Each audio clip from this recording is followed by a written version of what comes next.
In this video we're looking at proof by induction. What is it and how do we do it? If you want to know rule is always true, we're going to use two steps. The first one is to prove it's true at some point. Then later we're going to prove it's true for the next point, the next case after the one we just proved, algebraically. This is the induction step. If we can prove this, then it must always be true. There's some metaphors to go with this. The first one is dominoes. If you can knock over some domino in the queue, and you can prove the next one will fall, then you can assume that the next one after that will fall. Same with rungs on a ladder. If you can climb to any rung on the ladder given, and then prove that you can get to the next one, then from that you can assume that you'll be able to get to any other rung on that ladder. This first example, I want you to add up the numbers 0 to 100. So see if you can do that. Pause the video and see if you can do that. If it's too difficult, try 0 to 10 first. Right, our conjecture here, our suggestion, is that the numbers from 0 to anything can be summed by taking the number n, multiplying it by n plus 1, then dividing that by 2. So let's try and prove that now. First, does this work for a specific point? We're going to call this the base case. For this we're going to let the number n be 0 or 1 or 2, any number at all. Suggest an early one like 0 or 1. Let's try 1. The number 0 to 1, if we plug in 1 into our formula, we're going to get the result 2. Divided by 2, and that's 1. So here we've proved the base case. Now the induction step. If we've proved this for some n equals a number, does it work for the next one? The number plus one more.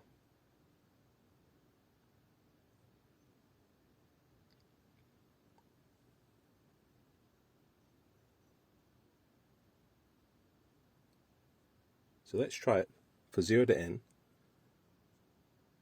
We've proved that for the base case. What about if we do 0 to n plus n plus 1, the next term?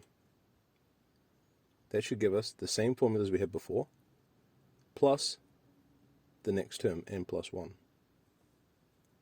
Now, just using algebra, we're going to simplify this and see if it gives us what we'd expect.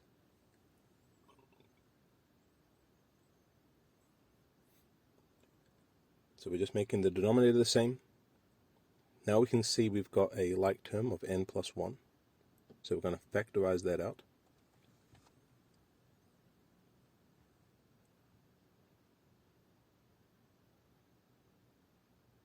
And that leaves us with the same thing we had before. n plus 1 and n plus 1 plus 1. So it's the same thing we had before, except it's adjusted because we're using the next two terms. This is our induction step, and if we can do this as well, it is complete. Now we'll look at two examples. First is 11 to the power of n minus 6, always divisible by 5 for integers. Let's begin with the base step. We'll pick an integer k and test that it works. I've used the term 5m, where m is an integer, to represent all the multiples of 5. We could try 0, 1, or negative 1, or whatever, but we'll try k equals 1, just because it's easy. 11 to the power of 1 minus 6 gives us 5, and yes, there is a multiple of 5. We've proved the base case.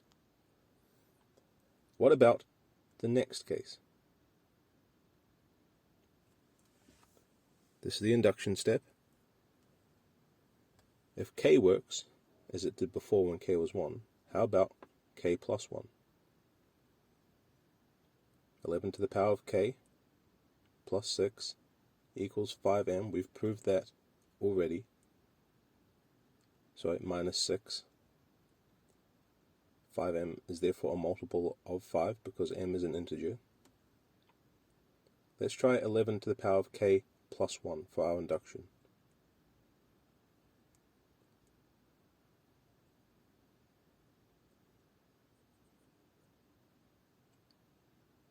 I should probably not have used the letter m there, because it should be another multiple.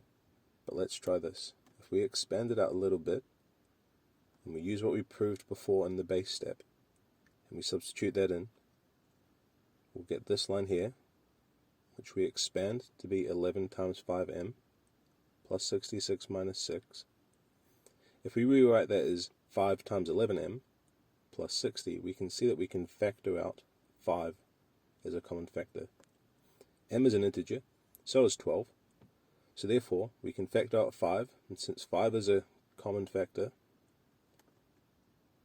and because this bit here in green is an integer, we know that the result must be a multiple of 5. Therefore, the answer is divisible by 5. This is the induction step. We've proved it. One more example. We're trying to prove that k equals 1 for our base step works. Let's try it out. 1 squared. We'll just substitute 1 into our formula here.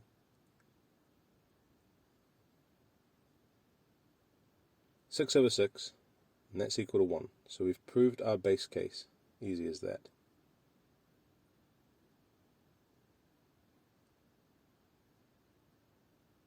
So for the induction step, we just have to try one further.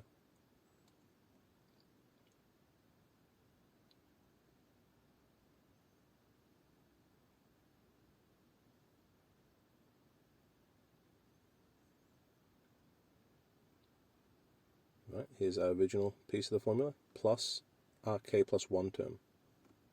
Just added that to both sides. Now we're going to use algebra. We're going to simplify the right hand side and check that we get what we would expect. I'll make both terms divisible by 6. This way we can add our two fractions together.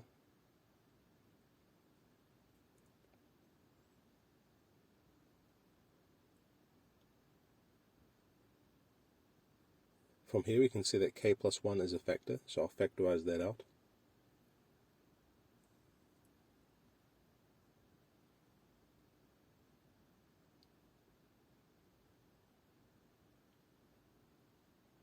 And if I expand and simplify the right hand bracket,